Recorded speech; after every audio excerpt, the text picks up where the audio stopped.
Hey everybody, Roger Levin here with your orthodontic practice production pearl of the week. Let's start with a fun question. When is the right time to get lazy when it comes to marketing and referrals?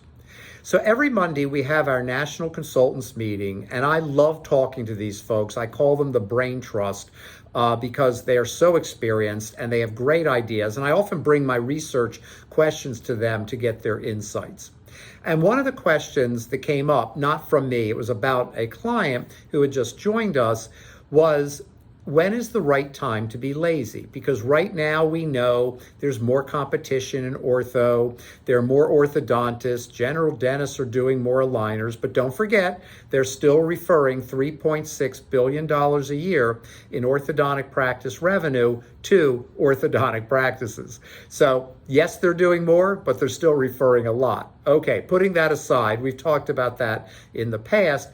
When is the right time where you can relax, take your foot off the pedal, be lazy? Now, some of you, I wish I was right there with you so I could see it in your eyes, already got the answer. The answer is never. But I don't want to be colloquial. I don't want to say just what should be said. There's a reason that there's never a good time to be lazy.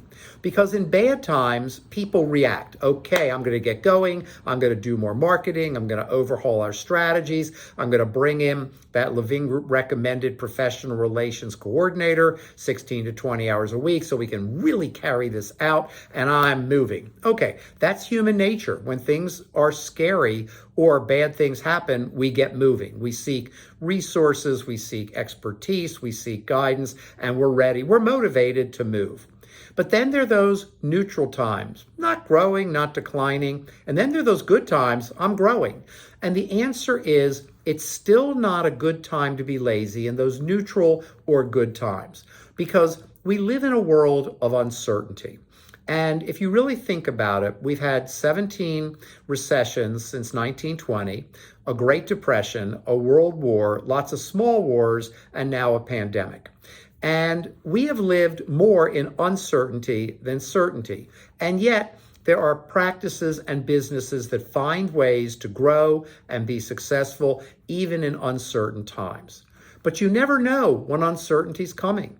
Who predicted the pandemic? And yes, maybe there are a couple people out there that called for it, but they didn't know when it was coming, and neither did any of us.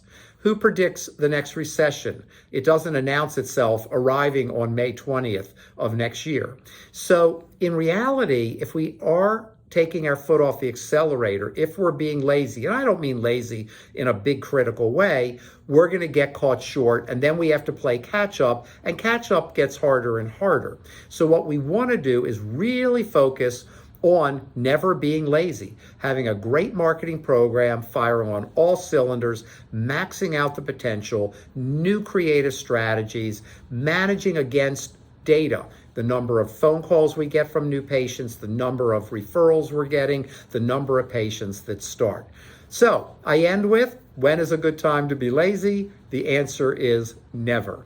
As always, I wish you increased practice production and referrals every year, and I'll see you next week.